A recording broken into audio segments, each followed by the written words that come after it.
नमस्कार दोस्तों, आप सबका मैं स्वागत करता हूं आपके अपने YouTube चैनल पॉलिटी लाइव में। और आज की इस वीडियो में हम डिस्कस करेंगे क्लास +2 पॉलिटिकल साइंस में lesson number first, challenges of nation building. तो ज़्यादा देरी ना करते हुए शुरुआत करते हैं आज के इस सेशन की।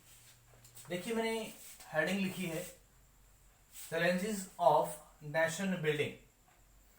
चैलेंजेस जो होते हैं उनको एक तरीके से हम बोलते हैं हार्डल और प्रॉब्लम या समस्याएं। मीन्स अगर कोई व्यक्ति, अगर कोई देश, अगर कोई राज्य खुद का विकास करना चाहता है, जो जो समस्याएं वो फेस करता है अपने विकास के लिए, वो सारी चीज़ें चैलेंजेस कहलाती हैं, प्रॉब्लम कहलाती हैं, समस्याएं कहलाती हैं। Then of national building, nation means की एक जो देश होता है उसके विकास के लिए कौन कौन से फैक्टर जरूरी हैं, कौन कौन सी बातें जरूरी हैं, और उसकी ओवरऑल जो डेवलपमेंट है उसके लिए क्या क्या एफर्ट्स किए जाते हैं एक देश के द्वारा, और उसके सामने क्या क्या समस्याएं आती है। इन सब चीज़ों को हम पढ़ेंगे इस चैप्टर में, because this chapter is related to the Indian development. Because जो भारत था वो काफ़ी सालों तक अंग्रेज़ों का गुलाम रहा, और गुलाम रहने के बाद उसने अपने इतिहास में वो दिन भी देखा जब उसने अपनी फ्रीडम को गेन कर लिया। और ये सब हुआ 15 अगस्त 1947 के दिन। अब देखिए, उसके बाद में भारत को कौन कौन सी समस्याएं फेस करनी पड़ी, किन किन समस्याओं को हमने फेस करके हमारा विकास किया, उन सब चीज़ों को हम डील करेंगे इस चैप्टर में। देखिए, मैंने यहाँ लिखा है फर्स्ट ऑफ ऑल इंट्रोडक्शन। कोई भी चैप्टर, कोई भी क्वेश्चन जब हम उसकी शुरुआत करते हैं तो उसका जो इंट्रोडक्शन होता है वो बहुत ज़्यादा ज़रूरी होता है, इम्पॉर्टेंट होता है। बिकॉज कोई भी जो क्वेश्चन होता है उसकी इंट्रोडक्शन हमें ये बता देती है कि उस चैप्टर में या उस क्वेश्चन में आगे क्या होने वाला है, या क्या क्या खास बातें इस चैप्टर में होंगी। तो देखिए, फर्स्ट जो मैंने यहाँ इंट्रोडक्शन में लाइन लिखी है कि 1600 ब्रिटिश ईस्ट इंडिया कंपनी। अगर मैं बात करूं, भारत में जो अंग्रेज थे वो एक ट्रेडर के रूप में, व्यापारी के रूप में आए 16वीं सदी में। और आने के बाद में धीरे धीरे उन्होंने यहाँ पे काम करना शुरू किया। स्टार्टिंग में जब अंग्रेज यहाँ पे आए तो सिर्फ ट्रेड के पर्पज से ही वो आए, व्यापार के पर्पज से ही आए।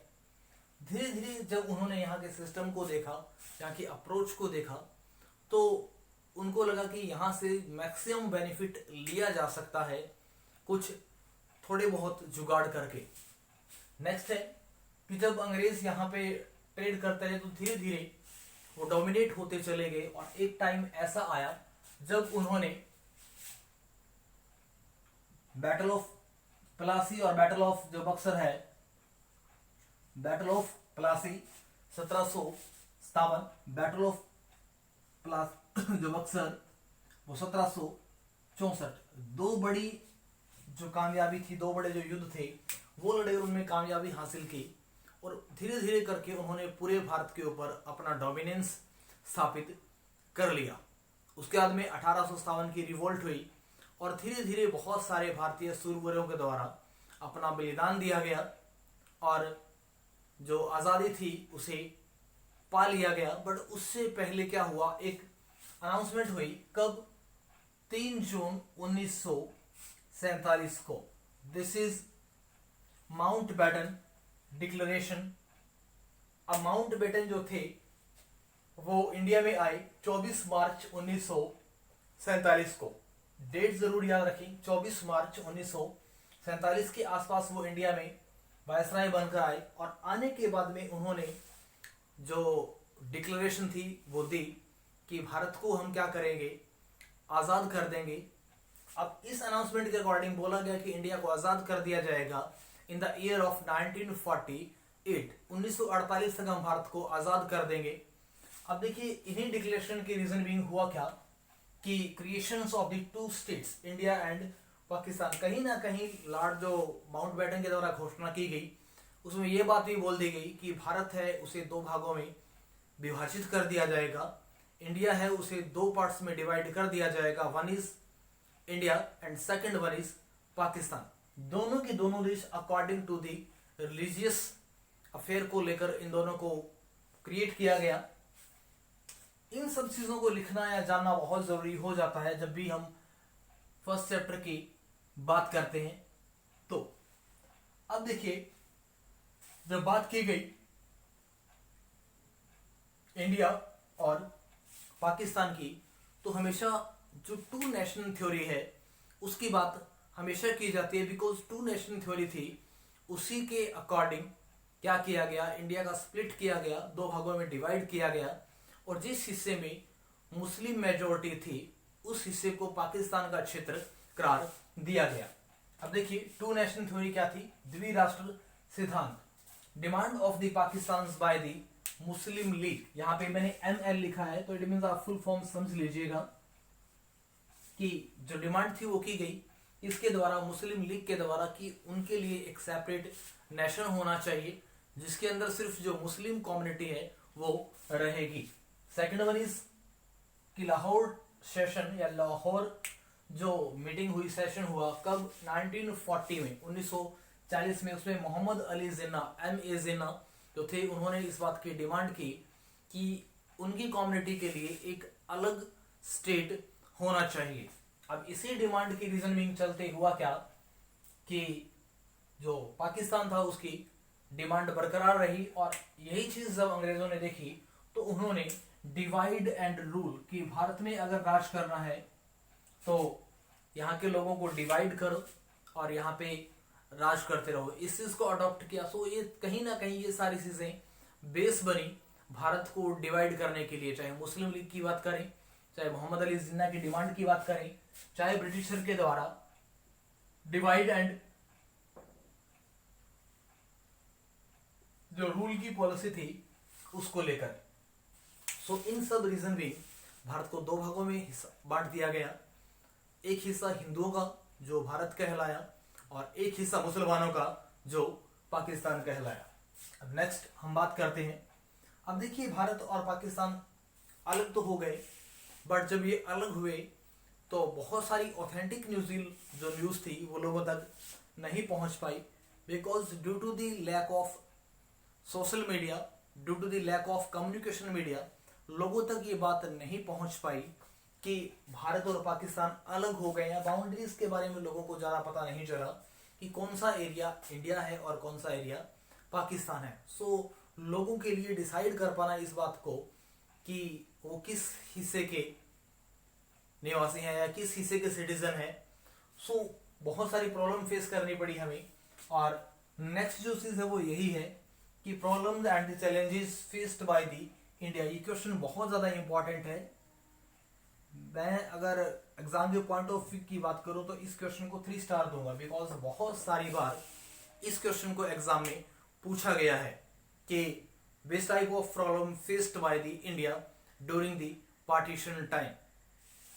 अब देखिए, क्वेश्चन में हमेशा जिक्र किया जाता है कि राइट 3 प्रॉब्लम्स, कितनी problem, right 3 problems that is faced by the India during the partition time.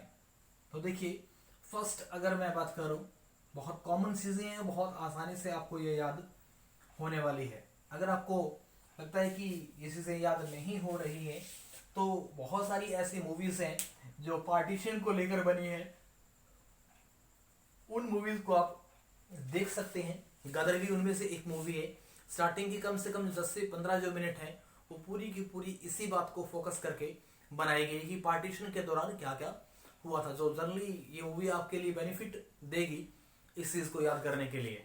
तो first, to integrate the nation या integrations of the princely state at the time of the 1947, 1947 के समय था क्या कि पूरा जो भारत था उसमें अलग अलग हिस्सों पर अलग अलग राजाओं के द्वारा डोमिनेशन था, अलग अलग राजा उस पर काम कर रहे थे, और लगभग पूरे भारत में, पूरी इंडिया में 565 जो रियासतें थी, 565 5 प्रिंसली स्टेट्स आर देयर।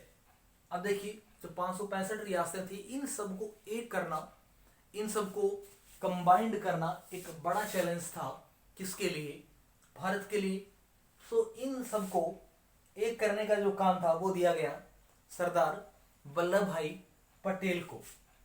अब सरदार वल्लभ भाई पटेल ने जब इन रियासतों को कंबाइंड किया तो उसके लिए ही उन्हें लौह पुरुष की उपाधि जो थी या टाइटल जो था वो दिया गया। अब कुछ रियासतें ऐसी थी जिनको लेकर हमें बड़ी प्रॉब्लम हुई उन्हें इंटीग्रेट करने में या उनकी बाउंड्री को इंडियन बाउंड्री में सबमिट करने में।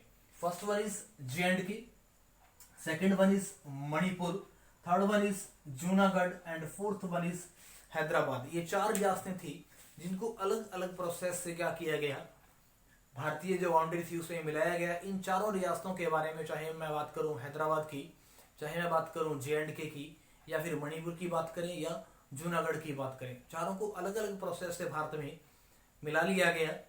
इनको हम डेप्थ में अलग अलग चैप्टर्स के अंदर पढ़ेंगे जहां जहां इनको असेंबल किया गया बुक के अंदर एनसीईआरटी के सिलेबस के अकॉर्डिंग। नेक्स्ट देखिए political systems, democracy, freedoms and right. अब भारत के लिए जो जितने भी लीडर थे जिन्होंने भारत के लिए संविधान बनाया, उन सब के लिए एक बड़ा क्वेश्चन था कि विच type of government should be adopted, कि भारत के अंदर किस तरीके की सरकार है उसको अडॉप्ट किया जाए, उसको अपनाया जाए। बहुत सारे ऑप्शन उनके सामने थे, चाहे मैं कम्युनिस्ट मॉडल की बात करूं या फिर सोवियत मॉडल की बात करूं या किसी दूसरे तरीके के मॉडल की हम बात करें, कैपिटलिस्ट मॉडल की हम बात कर सकते हैं। तो भारत को लगा कि उनके लिए जो डेमोक्रेटिक जो सिस्टम है वो ज़्यादा बेटर होगा। तो सो इंडियन जो गवर्नमेंट है उन्होंने अप्रोच किया डेमोक्रेसी को, और इसके साथ साथ यहाँ के लोगों को बहुत सारी फ्रीडम दी गई, और as well as government provide different type of rights for the people. चाहे हम राइट टू इक्वालिटी की बात करें, राइट टू वोट की बात करें, तो लोगों को डेमोक्रेसी की अकॉर्डिंग बहुत सारे अधिकार दिए गए। बिकॉज जो डेमोक्रेसी होती है उसके लिए एक डेफिनेशन बड़ी पॉपुलर है according to the Abraham Lincoln. Democracy is a type of government to the people, for the people and by the people. Next की अगर बात करें इकोनॉमिक डेवलपमेंट, हमें हमारे लिए सरकार सेटअप करनी थी तो हमने डेमोक्रेसी की ओर रुख किया। उसके लिए हमें जो प्रॉब्लम फेस हुई, चाहे हमने इलेक्शन करवाए या कुछ और जो किया उनके बारे में। नेक्स्ट अगर मैं बात करूं थर्ड टॉपिक की इकोनॉमिक डेवलपमेंट या removal of the poverty in India, कि भारत के अंदर जो गरीबी थी उसे किस तरीके से दूर किया जाए, कौन कौन सी प्लानिंग अपनाई जाए, उन सब बातों को हम फेस कर रहे थे। कि भारत की जो पॉपुलेशन है वो बहुत ज़्यादा पढ़ी लिखी नहीं थी, बहुत ज़्यादा लोगों के अंदर जो इंडस्ट्रियलाइजेशन के जो गुण थे वो नहीं थे। सो कहीं ना कहीं सरकार को बहुत सारी प्रॉब्लम फेस करनी पड़ी इकोनॉमिक डेवलपमेंट के लिए।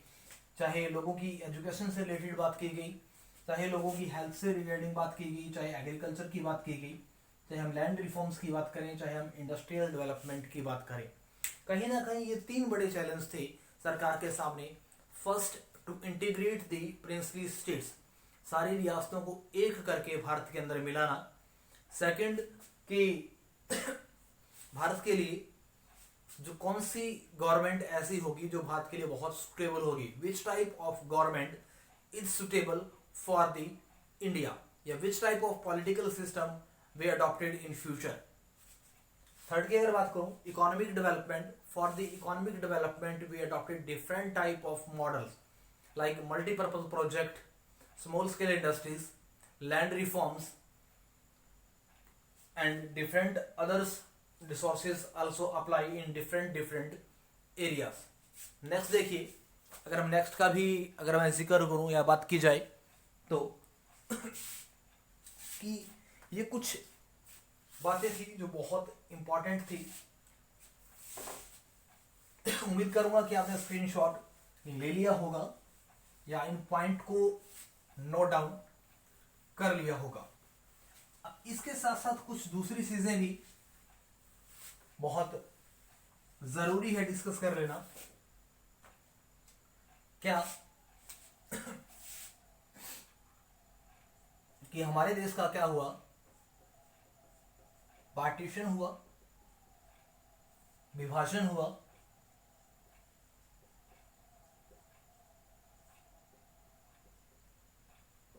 पहले हमने डिस्कशन किया 3 प्रॉब्लम्स को जो थी आजादी के बाद हमारे सामने क्या क्या मुख्य समस्याएं थी उनको लेकर। नाउ वी डिस्कस कि भारत की जो पार्टीशन जब हुआ, विभाजन जो हुआ, उस समय हमें कौन कौन सी प्रॉब्लम्स को फेस करना पड़ा।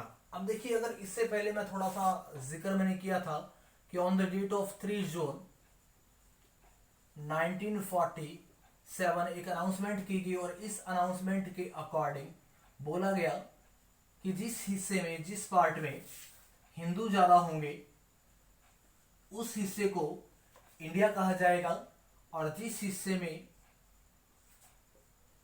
मुस्लिम्स ज्यादा होंगे उस हिस्से को पाकिस्तान कहा जाएगा। Means according to the declaration of the Lord Mountbatten, ऐसा बोला गया। अब देखिए, जब ये कुछ किया गया तो इसके अकॉर्डिंग बोला गया कि जो इंडियन जो फ्रीडम एक्ट है, इंडियन जो इंडिपेंडेंस जो बिल है या एक्ट है या बिल है, दोनों बात एक ही है, यहाँ पे बिल ज्यादा स्टेबल रहेगा। कि इसकी बात की जाए तो इसके अकॉर्डिंग बोला गया कि in 1948 we provide freedom to the India, हम भारत को आजाद कर देंगे। बट देखिए, उससे पहले ही भारत आजाद हुआ, क्योंकि बहुत सारे ऐसे उस टाइम अगर हम फ्रीडम फाइटर की बात करें, चाहे हम गांधी जी की बात करें या नेताजी सुभाष चंद्र बोस की बात करें या फिर किसी और प्रोमिनेंट पर्सन की बात करें, तो उन सब के बलिदानों के चलते कहीं ना कहीं भारत को टाइम से पहले आजाद करना पड़ा। On the date of 14th of August Pakistan को आजाद किया गया हमसे एक दिन पहले, और on the date of 15th of August India को आजाद कर दिया गया, फ्री कर दिया गया। अब देखिए, दोनों को आजाद तो कर दिया गया, बट उसके बाद भी जो ब्रिटिश गवर्नमेंट थी उन्होंने कोई खास योजना नहीं बनाई भारतीयों के लिए, और जब योजना नहीं बनाई गई तो उसकी कहीं ना कहीं कमजोरी भी दिखाई दी, या उसका कहीं ना कहीं जो ड्रॉबैक थे वो भी दिखाई दिए दोनों कंट्रीज के बीच। तो एक एक करके हम उनको डिस्कस कर लेते हैं कि पार्टीशन के दौरान क्या क्या प्रॉब्लम्स देखने को मिली। कम्युनल राइट्स एंड रिफ्यूजल्स की अगर बात करें,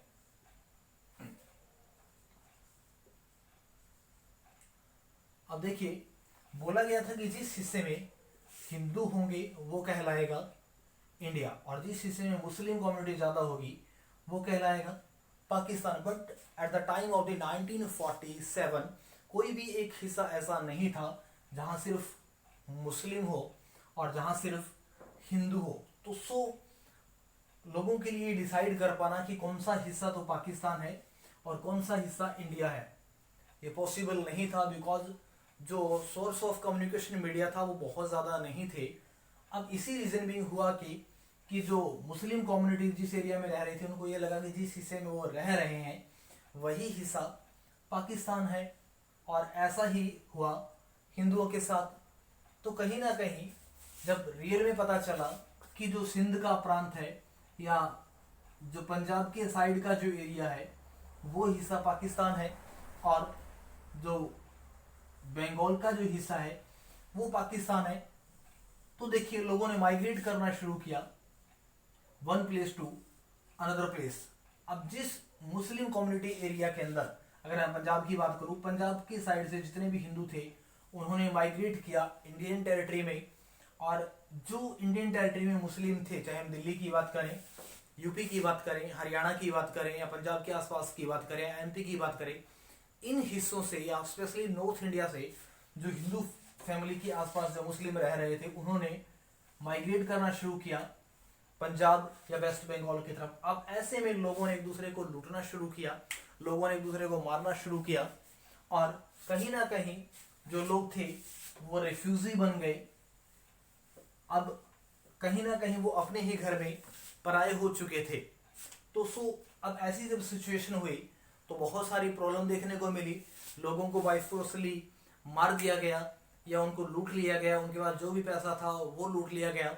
लोग अपनी जान बचाने के लिए मजबूर हो चुके थे। नेक्स्ट की अगर बात करूं मैं, that is partition of states. और स्टेट्स में भी बात करूं मैं पंजाब की और बंगाल की, तो भारत के ही अंदर हुआ ये कि कुछ ऐसे प्रांत जो फिक्स नहीं थे, जिनके अंदर की अकेले मुस्लिम कम्युनिटी है उनमें और अकेले उनमें हिंदू कम्युनिटी है। सो देखिए इन स्टेट को क्या कर दिया गया, इनका पार्टीशन कर दिया गया। पंजाब प्रांत को काट के क्या किया गया, कुछ हिस्सा इसका नियर अबाउट 85% जो हिस्सा था पंजाब का वो पाकिस्तान को दे दिया गया।